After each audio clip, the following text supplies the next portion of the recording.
Hi, listeners. Chatty Chappies.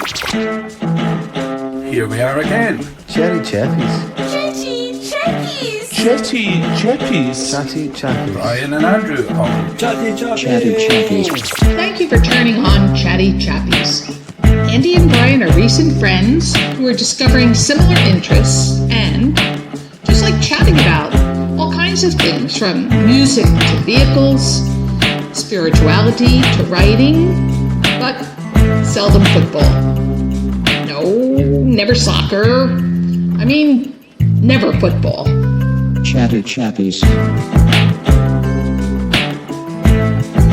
You are listening to Andrew and Brian on Chatty Chappies. So then I was just thinking this. We need to talk about guitarists. Yeah, because you are one. You're a bass player. You know these things. Yeah. I don't really know one end of a guitar from the other. And Matthew, who's still with us, by the way, Nice to be here. Hi, Matthew. is probably he have had some guitar experience. You can probably Did lessons for a while when I was younger, but it never really went anywhere. No. Well, I started in 72, Right. and I borrowed a guitar, and I learned 3 chords: E, A, and B7th. Good guitarist chords, these. And the next night, I played a youth rally Wow. in front of about 500 With people your 3 chords. with my 3 chords, and all the you've never songs, looked back. and all the songs were in the same key, And they were all in the same key. and we've never looked back. You've never looked back, eh? Yeah. And here you are now. Yeah, but of course, there's guitarists and there's guitarists. There's a lot of people can strum a chord, but a person who can actually pick out fingering and a melody Like and such. John Williams of Sky would Yeah. be that, where you can actually listen to Yes, a non-musical person. They can listen to the tune Yeah. and go, "Oh, I recognise that." I'll tell you, the example I'm thinking of is if you think of keyboard players, you've got like Elton John who's vamping chords, and you've got Rick Wakeman who's playing melodies and lines and counter harmonies and such like. Yeah. Both excellent at what they do, but there's a difference. So with guitarists, it can be similar. You can have the strumming chords like in the old days, status quo, or you can have someone like John Williams, who is playing from a classical background. And thinking of that, there is one person who comes to mind who crosses both the rock scene or the progressive rock scene and the classical, and that is a person called, and I'm sure you've heard the name, Steve Hackett. You've mentioned it, yeah. I know, yeah. And you've introduced me to that. And the thing is, a lot of people haven't heard of the name Steve Hackett, but they've probably heard of the group Genesis. Yes. Right, so Steve Hackett was, I think, their second guitarist, and he joined them, we're talking early 70s, and he left Genesis about 2 albums after Peter Gabriel left. Right. And he's been doing solo work.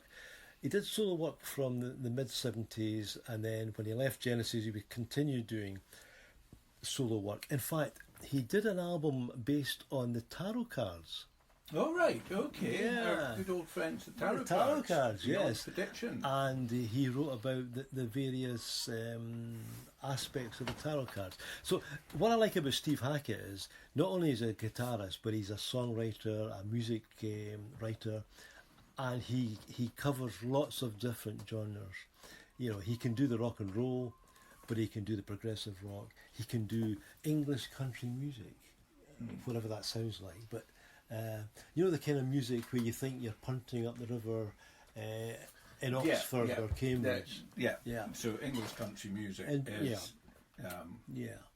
So that's Steve Hackett. I don't know why I got into Steve Hackett. Anyway, guitarists. guitarists. So Yeah. we were talking about different guitarists, and that have from the late 60s or the early 60s, even if you're looking at the likes of Chuck Berry. Oh yeah, right. Yeah. Excuse me. Big impact in the use Huge of guitar. impact on Yeah. changed Yeah. rock and roll. Yeah, probably a key person in the 50s and 60s, Yeah. and yet there were jazz guitarists back in the 30s Who were who were really good at their work. But yeah, Chuck Berry seemed to have been one of these people who could break through. And as we go into the 60s and early 70s, there's lots of people coming forward, big names people. Come on then, what names can you think of? Slash in Guns N' Roses. Right, Slash, Guns N' Roses. Fantastic 70s, early soloist. Like, just some of the solos he would incorporate into their Guns N' Roses songs are incredible. And I think another thing that's credible is how long they as a band has continued to tour. Like, their music kind of goes beyond a generational thing. Yes. Like Guns N' Roses, I don't know when they started, but there would have been people listening to them 20, 30 years ago. Yes. And then you get younger people like myself who like to listen to them now. So Brian May would be another one. Brian May, yes, been there right from the beginning. Yes, aye. Then, of course, the other names that we sort of were mentioned there were Mike Rutherford. Mike Rutherford, of, yeah. Genesis, yeah. Pete Townsend, The Who. Yeah. Who I've always sort of got to think twice which one's which. I think I actually think they both look quite similar. Yeah, and Pete musically very, very good, very, very good, and sometimes perhaps when you see him playing the guitar, you don't realise that what he's actually doing is pretty impressive stuff. Michael Rutherford, yep. Probably known more for his bass, but he does play guitar as well. As does, I'm thinking back over the years, people like Dave Gilmour from Pink Floyd. Yeah. Great guitarist. Who else have we got? If you were going into a slightly different genre of music and you were looking at Scottish music, you've got Malcolm Jones, who played in the band Runrig, and they obviously played for 30 odd years. Oh yes, we all remember Runrig. Now, I here's my claim to fame. It's perhaps not a good one, but I remember meeting Freddie Mercury at the Pathfoot in the University at Stirling when he was doing, I think it was his first tour around about 1971, and the first Queen single, which was Seven Seas of Rye, had just come into the top 20. Right, wow. And what a band they were, and this music and the guitars and this echoing sound of the guitar that nobody had heard before. But the strange thing about the concert was, apart from the battle there was at the end, was they had a light show. Now, no bands had light shows then, but Queen did. Yeah, strange. Amazing. So... And well, how did they achieve that sound then? Right, well, there was a lot of things happening, if I can remember rightly. There was things like, the fuzz box, and the fuzz really came from probably putting too much through the amplifier, and then the speaker couldn't cope with it, and the material in the speaker broke, and therefore you got that distorted sound. And then some bright person, probably in Fender, said, we could make a little box that creates that sound so you don't blow your speakers.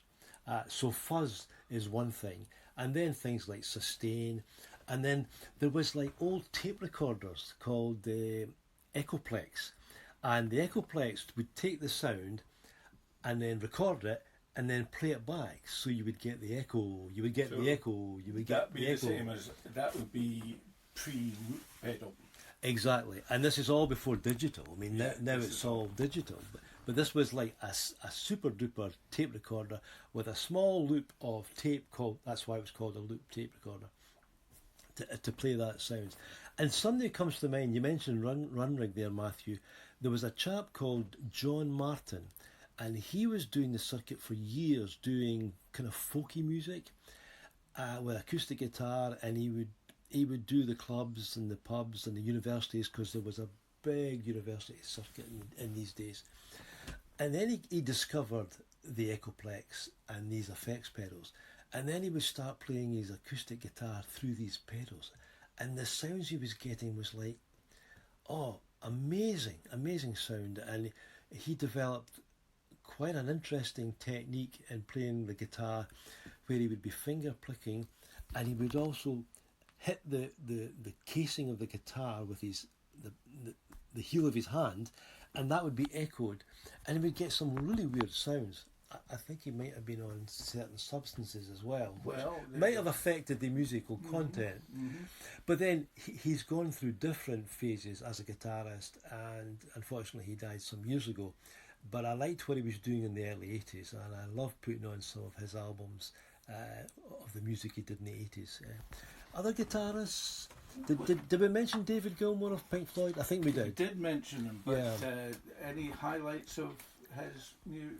Well, people will know him for things in the Pink Floyd way. Let's see now, Dark Side of the Moon. Oh, you would recognise that. Yeah. So that's Dave Gilmour in the background there. I think one of the most difficult bass lines is the one called Money on that album. That one, yeah. And I'm not going to try and do it. Brick in the Wall. Yes, Brick in the Wall. That's him, and Shine On You Crazy Diamonds. Lovely guitar work in that. Lovely guitar work. Someone who I think is underestimated is Jeff Beck, and he's been playing guitar for years and years and years, and he's been mentioned in the media in the last 6 months or so.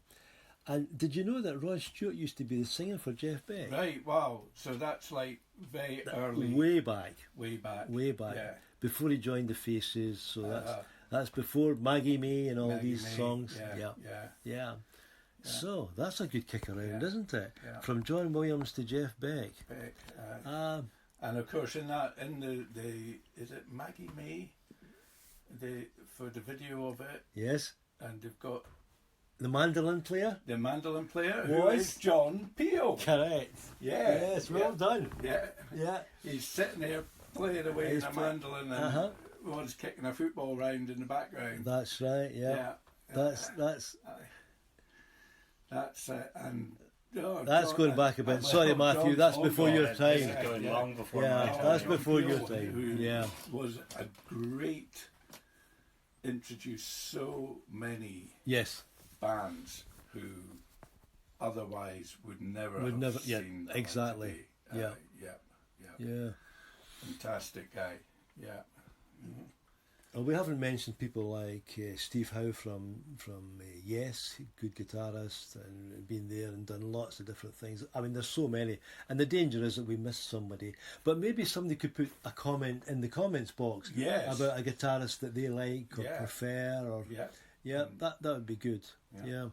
Boy, I'm going to give a shout out for shout outs. BBC 4 and BBC 2 Friday night late.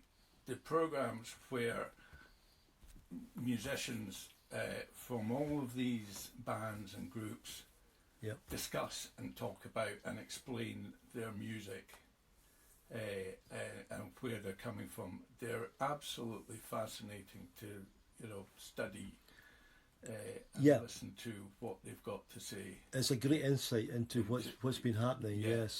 And it's not just a case of banging drums or plucking strings. There's more to it than that.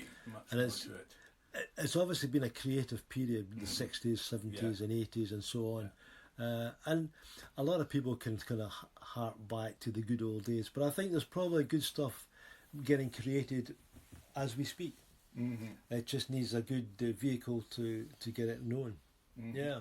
Any more shout outs? Just one there, you talk about stuff coming. Is it harder now to get seen and heard with all the social media, or is it easier?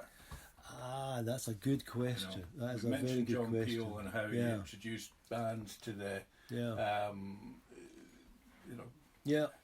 to a lesser extent, Terry Wogan was another radio DJ who there are people who would not have seen the light of day, or their music wouldn't have seen the light of day had it not been Terry and his show over the years. Yeah, I'm sure there's a lot of bands would say that, particularly about these named people. Yeah. Oh, listen, we're just about up, and we haven't got half the things done we were going to do. No. Shall we shut it down here? Shut it down here. And we'll Please come back. Put your comments. Yeah. Favourite guitarists. Yeah. All sorts. Big shout out, John Wilson. Great concert the other day, and you were playing your guitar really well. Yeah. Yeah. Okay. Okay. Right.